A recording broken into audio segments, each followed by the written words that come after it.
어떤 뇌 안에서 혈관이 이 3차 신경을 자꾸 건드리게 되는 거죠. 그 통증을 느끼는 정도가 환자들 표현을 빌리자면은 22,000V 전기가 내 얼굴을 이렇게 지나가는 것 같다. 이렇게 표현을 하고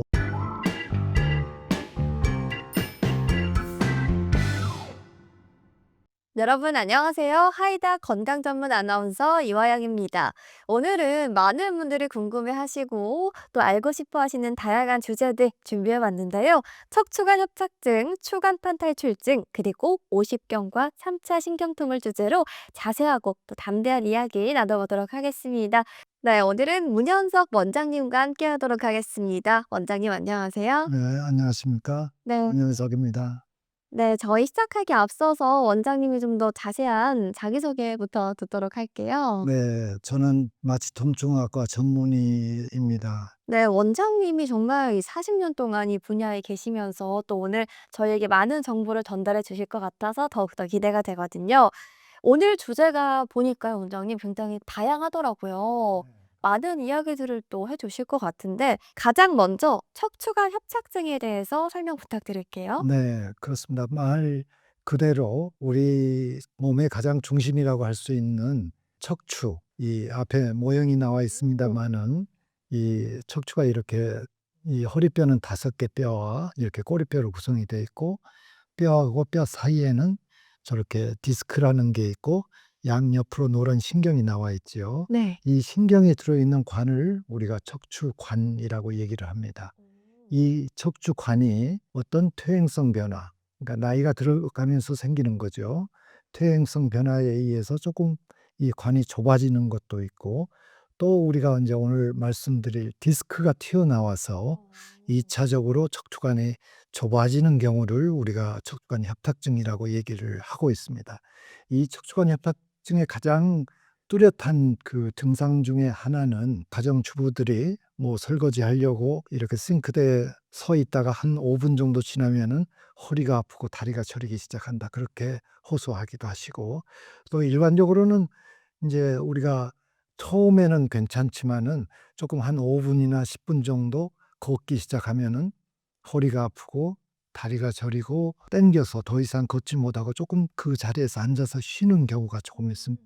이런 경우가 전형적인 척추관 협착증의 증상이라고 우리가 말씀드릴 수가 있습니다. 네, 방금 척추관 협착증이 어떤 건지 원장님께서 자세한 또 방향을 이야기해 주셨던 것 같은데요. 그런데 원장님, 제가 아까부터 궁금했던 게요.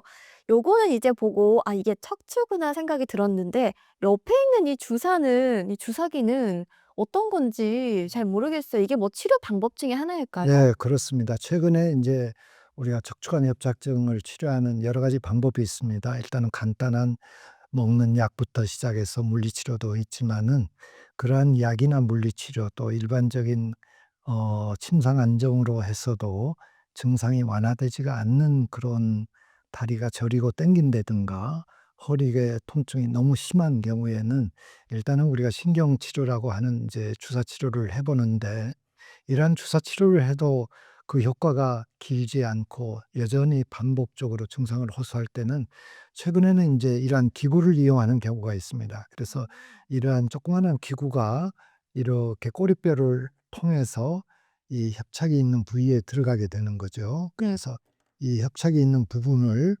이렇게 보시면은 이렇게 풍선이 들어갑니다. 그래서 좁아진 부분을 이렇게 풍선으로 넓혀 주는 시술을 우리가 풍선 카테터를 이용한 어떤 신경 성형술이라고 얘기를 하고 있습니다.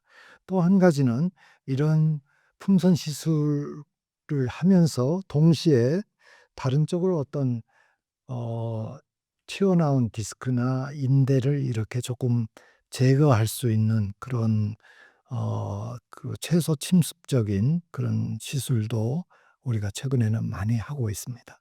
저도 바로 옆에서 듣는데 척추관 협착증이 어떤 건지 설명이 또 쏙쏙 들어오는 것 같아요. 이렇게 또 함께 보니까 더욱더 이해가 잘 가는데 이 통증 질환들이 좀 이름을 들어보니까 굉장히 비슷비슷하더라고요. 네네. 제가 보면서 척추관 협착증을 보다가 또 비슷한 증상으로 연관된 게 또 추간판 탈출증 이렇게 연관 검색어에 떴는데 이 둘의 증상이 어떻게 다르고 또 둘은 어떻게 차이가 있을까요? 추간판 탈출증은 이 뼈하고 뼈 사이에 이 디스크라고 하는 추간판이 어떤 물리력에 의해서 튀어나오는 것을 얘기를 합니다.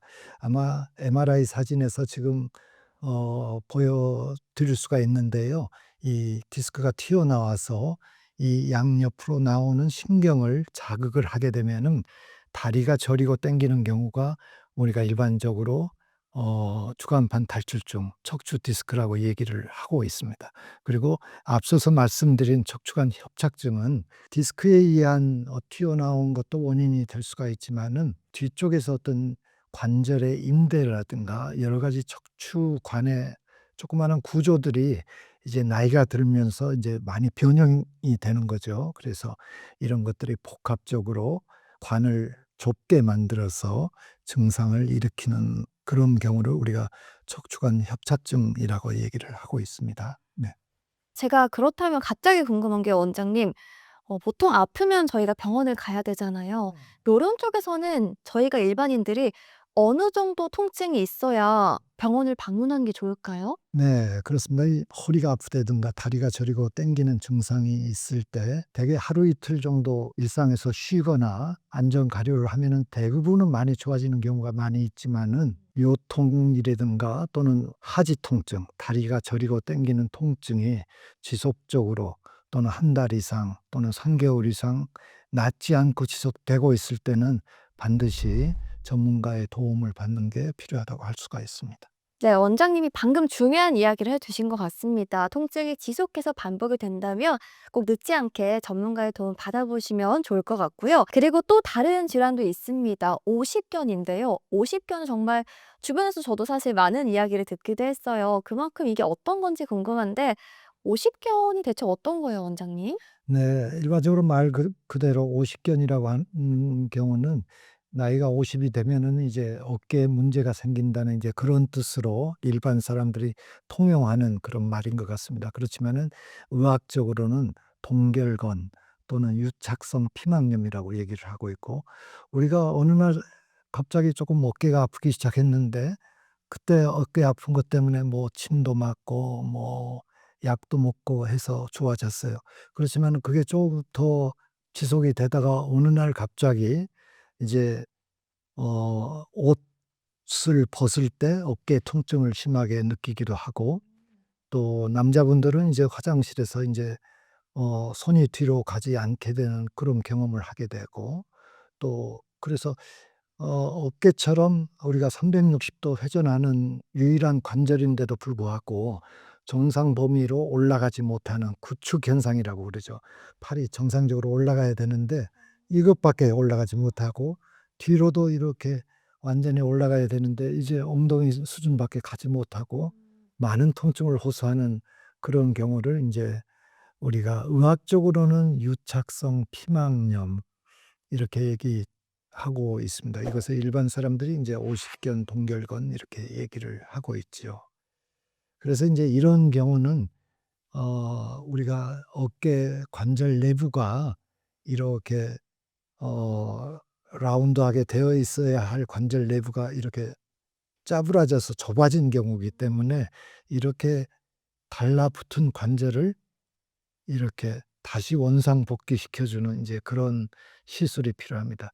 이럴 때 굉장히 달라붙어져 있는 것을 다시 이렇게 원상복귀할 때 환자들이 많이 아파합니다. 그래서 우리가 그런 시술을 하려면은 이제 그 환자가 통증을 많이 호소해서 "더 이상 선생님 하지 마세요." 이렇게 어 저항을 하는 경우가 있기 때문에 아주 간단하게 목 쪽에 주사를 마취 주사를 하게 되면은 이 오십견에 걸린 팔만 1 시간에서 2 시간을 마취를 하게 됩니다. 그러면은 그 마취를 하고 나서 이렇게 팔을 어 그 정상 범위로 운동을 시켜 주면은 환자는 전혀 통증을 느끼지 못하면서 이 좁아졌던 가동 범위가 정상 범위로 회복되는 그런 시술을 우리가 칼을 대지 않고 오십견을 치료한다고 해서 비관할적 관절 수동 시술 또는 유착 달라붙은 것을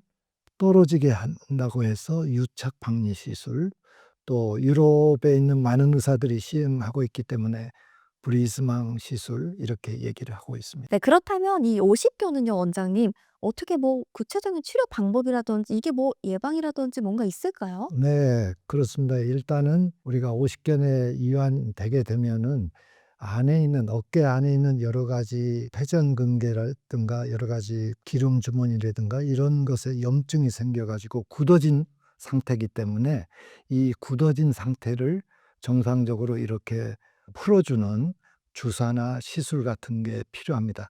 그렇지만은 인제 오십견 자체가 굉장히 많이 아픈 질병 중에 하나이기 때문에 그냥 단순히 주사만 가지고 해결할 수는 없고, 우리가 요새는 인제 마취의 기술이 많이 발전됐기 때문에 부분적으로 팔만 이렇게 한 시간에서 2 시간 정도 마취를 시켜 가지고 거기에다가 이제 그 염증이 있는 어깨 관절의 속에 그 유착을 풀어줄 수 있는 약물을 넣고 그다음에 의사들이 굳어진 팔을 이렇게 수동적으로 또는 능동적으로 운동을 시켜 드리면은 전혀 움직이지 않았던 팔이 거의 원상 회복돼서 360도 다시 정상적인 관절의 운동 범위로 회복되는 이제 그런 시술을 최근에는 많이 하고 있습니다. 네.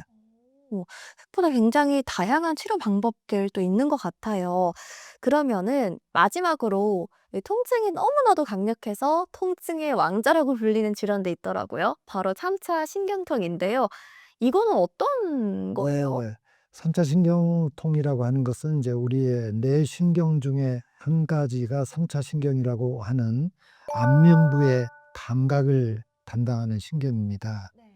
그것을 3차 신경이라고 하는데, 이 3차 신경은 조그마한 우리가 그 덩어리에서 가지가 3 가지가 나온다고 해서 3차 신경이라고 얘기를 하는데, 이 3차 신경이 나오는 입구에서 어떤 뇌 안에서 혈관이 이 3차 신경을 자꾸 건드리게 되는 거죠. 그게 장기간 오래되다가 보면은 신경 자체가 굉장히 예민해진 상태가 됩니다. 그래서 이렇게 저하고 이렇게 대화하는 도중에도 환자가 통증을 순간 이렇게 통증을 느끼는데, 그 통증을 느끼는 정도가 환자들 표현을 빌리자면은 22,000 볼트 전기가 내 얼굴을 이렇게 지나가는 것 같다. 너무 근데 심각해요.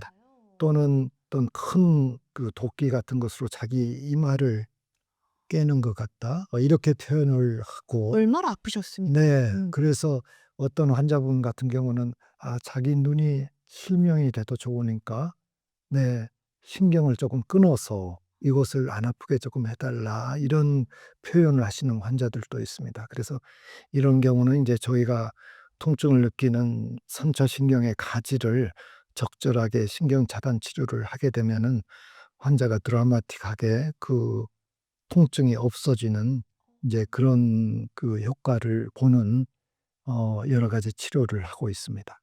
그렇다면요. 이런 통증 관련된 질환들을 저희가 예방할 수 있는 그런 방법 이런 것도 있을까요? 네, 그렇습니다. 인제 허리에 문제가 되는 척추관 협착증이나 추간판 탈출증은 역시 바른 자세가 제일 중요하지요. 그래서 이런 질환으로 진단이 되었을 때는 인제 가급적이면은 일상생활에서 너무 쿠션이 좋은 침대나 소파 같은 데 앉지 않는 게 좋습니다. 그리고 부적절한 자세를 오래 하지 않는 것도 필요하겠고, 그다음에 인제 통증이 쪼끔 완화되면은 이제 복부 근육이라든가 허리의 근육을 강화시켜 주는 훈련, 그것이 다른 거 어려운 것이 아닙니다. 하루에 1 시간씩 걷는 거, 등산하는 거, 수영하는 거, 이런 것들이 우리가 그동안에 사용하지 않는 이 복부 근육이나 척추의 근육을 활성화시켜서, 비록 척추관은 디스크가 있고 협착이 있더라도 주변에서 이렇게 버텨주는 근육들이 튼튼하면은 또 우리가 이걸 수술까지 가지 않고도 얼마든지 일상생활을 가능할 수 있을 정도로 그렇게 생활을 유지할 수가 있습니다. 네. 오늘 정말 다양한 꿀팁들을 전수해 주신 것 같은데 일단 저도 오늘부터는 바른 자세를 정말 유지를 해야 되지 않나 그런 생각도 들었습니다. 원장님 그럼 저희가 마치기 전에 한 가지 더 궁금한 게 있는데요. 오늘 정말 많은 이야기를 해 주셨잖아요. 그중에서 시청해 주시고 계신 분들이 '꼭 이거 하나는 기억해야 한다.'라는 그 하이 포인트 들어볼 수 있을까요? 네. 오늘 말씀드린 이제 그 4 가지 질환은 우리가 일반적으로 얘기할 때 만성 통증이라고 얘기를 하고 있습니다. 급성 통증은 어떤 외상에 의해서 또는 뭐 어디 다리가 부러졌다든가 뭐 팔이 부러졌다든가 이렇게 하면은 수술도 하고 기부스도 해서 금방 좋아질 수가 있지만은 우리가 일상생활을 계속 유지를 하면서 그렇지만은 내 허리 아픔 요통이 몇 개월씩 몇 년씩 지속이 될 때는 굉장히 삶의 질이 조금 떨어진단 말이죠. 그리고 그러한 삶의 질이 떨어지는 상태가 참 이게 굉장히 어떤 나에게 있어서는 고통스러운 거라면은 반드시 전문가 선생님하고 상의를 하셔서 꼭 그에 맞는 적절한 치료를 하시게 되면은 굉장히 많은 도움을 받으실 수가 있고 우리가 통증을 100% 없애지는 못할지라도 일상생활 하는데 전혀 지장이 없을 정도까지만 통증을 완화시켜도 통증이 있을 때의 삶의 질보다는 훨씬 더 우리가 일상생활을 유지할 수 있기 때문에 반드시 이런 만성 통증이 있을 때는 전문가 선생님들하고 꼭 상의를 하셔서 적절한 치료 또 의학적인 근거에 기반한 치료 이런 치료를 받으시는 게 꼭 필요하다고 볼 수 있겠습니다. 네. 오늘 시청하고 계신 여러분들께서도 혹시나 이런 통증이 계속되고 또 지속되고 있다면 미루지 마시고 꼭 전문가의 또 철저한 도움 받아보시길 바라겠고요. 오늘 정말 다양한 주제로 또 심도 있는 이야기 나눠보고 왔습니다. 저희는 다음 이 시간 또 유익한 건강 정보와 함께 돌아오도록 하겠습니다. 네, 원장님 고맙습니다. 네 감사합니다. 네.